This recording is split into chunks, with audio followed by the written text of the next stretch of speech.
Firman Tuhan kita akan merenungkannya dalam kitab Ayub. Saya akan berikan tema pada malam hari ini adalah bertekun di dalam kesukaran.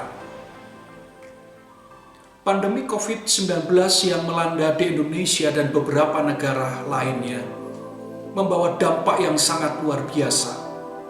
Sampai kapan pandemi ini akan berakhir kita tidak tahu. Tetapi yang jelas, hari-hari ini kita sudah melihat dampak, salah satunya adalah dampak dalam hal ekonomi. Dunia usaha sudah mulai goncang. Nah, ketika perekonomian goncang, maka akan terjadi goncangan di bidang-bidang yang lainnya. Misalnya pendidikan. Anak-anak harus sekolah, dan kalau sekolah mereka butuh biaya. Sedangkan sekarang untuk mendapatkan dan memperoleh uang tidak mudah. Begitu juga sendi-sendi yang lainnya, keagamaan. Ini juga mendapatkan sebuah dampak. Nah, saudaraku, apa yang kita alami hari ini, saya diingatkan lewat sebuah firman Tuhan dalam kitab Ayub, di mana sebuah hal yang sangat besar Tuhan izinkan dalam kehidupan Ayub. Kalau kita melihat Ayub pasal 1 dan Ayub pasal 2, di situ menceritakan betapa Tuhan izinkan sebuah perkara luar biasa, sebuah masa krisis yang hebat terjadi dalam hidup Ayub dan keluarganya. Kita melihat Ayub adalah orang yang sangat kaya, sangat luar biasa. Tapi di sisi lain kita juga melihat bahwa Ayub ini orang yang takut akan Tuhan. Orang yang saleh. Ternyata saudara, kesalehan takut akan Tuhan itu tidak menjamin manusia untuk bebas dari masa-masa krisis. Nah, masa-masa krisis itu bisa kita hadapi dan juga bisa dihadapi oleh orang-orang yang tidak beriman. Apa yang dialami oleh Ayub itu kembali kiranya mengingatkan kita. Natur manusia itu selalu menghendaki dan selalu mempunyai keinginan. Dan itu dibuktikan pada saat manusia dalam manusia pertama, Adam dan Hawa. Di mana ketika iblis datang menggoda mereka, membujuk mereka, maka Alkitab mencatat timbullah keinginan dalam hati mereka.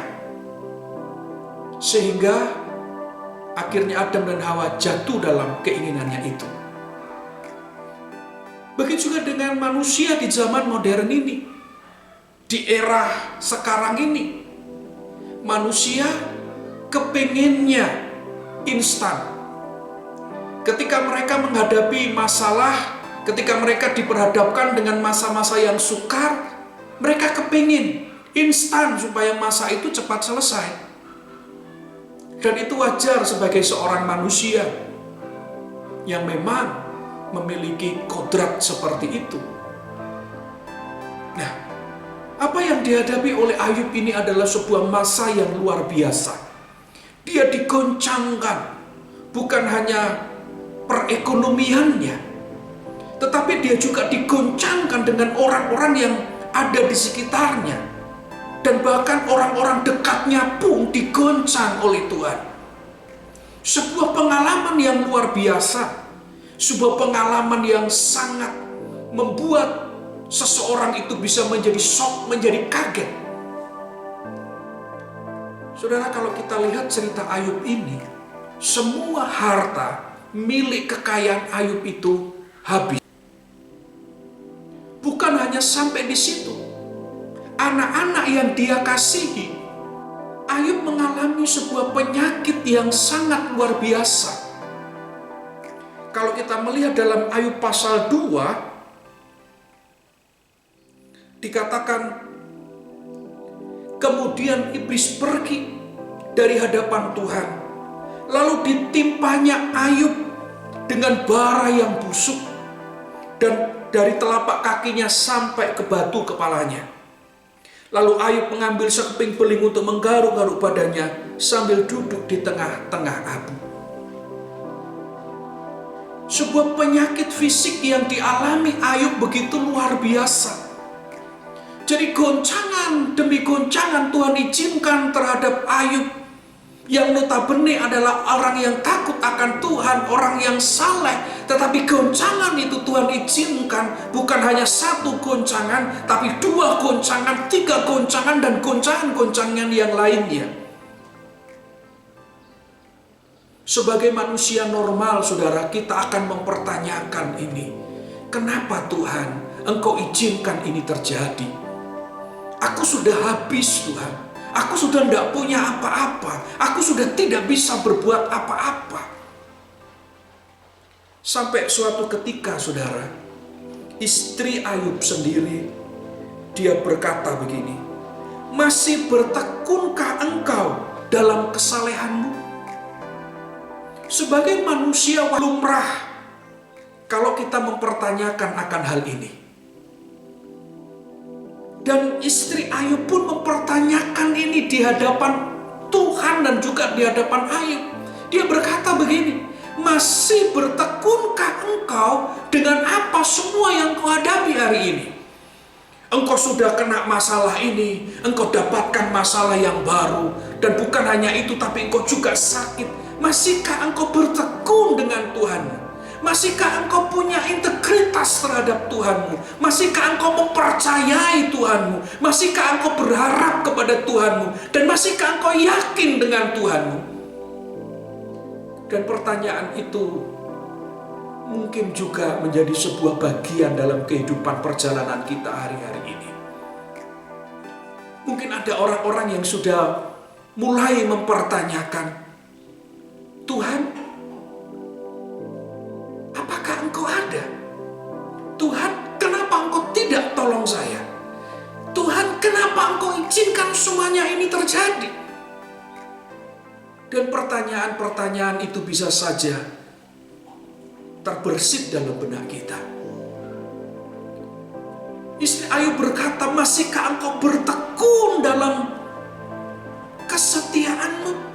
Masihkah engkau bertekun dalam kesalehanmu? Kutukilah Allahmu dan matilah. Sekalipun dengan apa yang dihadapi Ayub, dan sepertinya tidak ada harapan lagi, tetapi Ayub berkata kepadanya, ayat yang ke-10. Tapi jawab Ayub kepadanya, engkau berbicara seperti perempuan gila. Apakah kita mau menerima yang baik dari Allah, tetapi tidak mau menerima yang buruk? Dalam kesemuanya itu, Ayub tidak berbuat dosa dengan bibirnya. Ini adalah sebuah pengalaman yang luar biasa bersama-sama dengan Tuhan. Sekalipun hal yang tidak baik itu terjadi dalam kehidupan Ayub, sekalipun hal yang buruk itu terjadi dalam kehidupan Ayub, tetapi Ayub masih punya integritas di hadapan Tuhan. Tapi Ayub juga masih punya kepercayaan. Tapi Ayub masih menghargai Tuhan dengan berkata, apakah kita mau menerima yang baik saja dari Allah, sedangkan yang buruk tidak?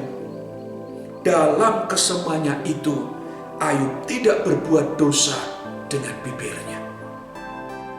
Bibir ini mudah untuk berbuat dosa, saudara. Tapi Alkitab mencatat, dalam kesemuanya itu, Ayub tidak berbuat dosa dengan bibirnya. Ayub mampu menguasai bibirnya yang mudah untuk berbuat dosa. Ayub mampu mengendalikannya. Saudaraku yang dikasihi oleh Tuhan, tetapkah kita bertekun dalam masa krisis ini? Saya berharap kita akan terus bertekun dalam masa krisis ini dan terus berharap, mempercayai, bersandar kepada Tuhan. Sekalipun Ayub berusaha untuk dijatuhkan oleh orang-orang yang ada di sekitarnya, tapi dia tetap bertekun dalam kesalehannya kepada Tuhan.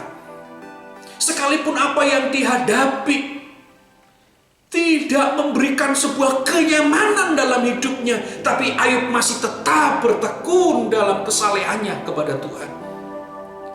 Hari ini saya mendorong kita untuk kita terus bertekun dengan Tuhan kita. Sampai kapan Pak masa ini akan berlalu? Saya juga tidak bisa menjawabnya, saudara.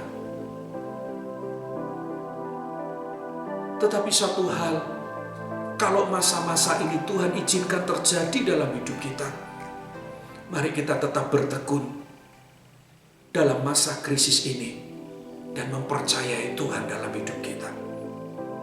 Satu hal firman yang harus kita ingat adalah dalam segala sesuatu Allah turut bekerja untuk mendatangkan kebaikan bagi orang-orang yang mengasihi Dia, yaitu bagi orang yang terpanggil sesuai dengan rencana Allah. Mungkin kau berkata, Pak, usahaku sudah bangkrut ini, Pak. Pak, aku sudah dipecat dari kerjaan. Pak, aku sudah tidak bisa menjalankan gereja lagi. Dan lain sebagainya. Saudaraku, ayo kita tetap bertekun di masa krisis ini. Alkitab mencatat, dalam ketekunannya itu, Ayub terus menjaga bibirnya, tidak berbuat dosa dalam bibirnya. Dan perjalanan berikutnya dalam ayat pasal 42, kehidupan Ayub dipulihkan oleh Tuhan. Saya percaya dalam kesemuanya ini ada sebuah masa yang akan Tuhan nyatakan, yaitu masa pemulihan. Dan kita mungkin hari ini tidak tahu kapan itu terjadi, tetapi percayalah bahwa segala sesuatu mendatangkan kebaikan bagi orang-orang yang mengasihi Dia. Kiranya Tuhan menguatkan dan meneguhkan kita. Mari kita berdoa. Bapa, hamba memohon dalam hadirat-Mu dan juga setiap kami umat-umat-Mu yang percaya kepadamu. Hari ini kami menaruh hidup kami sepenuhnya kepadamu. Satu hal, kiranya Tuhan sendiri menguatkan kami di tengah masa-masa ini.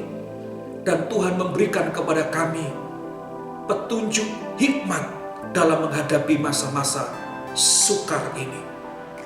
Tuhan Yesus, tolong kami supaya kami tetap menjaga percaya kami, ketekunan kami kepada Tuhan. Karena kami berharap, karena kami punya pengharapan bahwa di dalam Tuhan segala sesuatu akan berakhir dalam kehendak-Nya yang sempurna. Kiranya itu menguatkan setiap kami yang hari ini mendengar firman Tuhan ini. Dan apapun kondisi kami hari ini, Tuhan tolong dan menguatkan kami masing-masing. Berkati semua umat-umat-Mu yang berseru kepadamu dalam segala doa dan permohonan mereka. Berkati pekerjaan-Mu di gereja GBI Jemaat Siloam ini ya Tuhan. Supaya Engkau terus bersama-sama dengan kami, menuntun kami untuk kami menghadapi masa-masa sukar ini dan menyelesaikannya dengan mata yang tertuju kepada Tuhan Yesus Kristus saja. Berkati saudara-saudara kami yang sakit, yang lemah, anugerah Tuhan menyertai kami. Saudaraku yang dikasihi oleh Tuhan, tetaplah kuat, tetaplah bertekun di dalam Tuhan. Tuhan akan membawa saudara dalam perlindungan dan kasih-Nya. Kiranya Tuhan memberkati engkau dimanapun kau berada. Kiranya Tuhan memberkati pekerjaanmu, keluargamu, usahamu. Dan tangan Tuhan sendiri yang berserta dengan kita mulai hari ini sampai selama-lamanya. Dalam nama Tuhan Yesus Kristus, setiap kita yang diberkati Tuhan, bersama-sama dengan saya kita berkata, amin. Tuhan Yesus memberkati kita, saudara.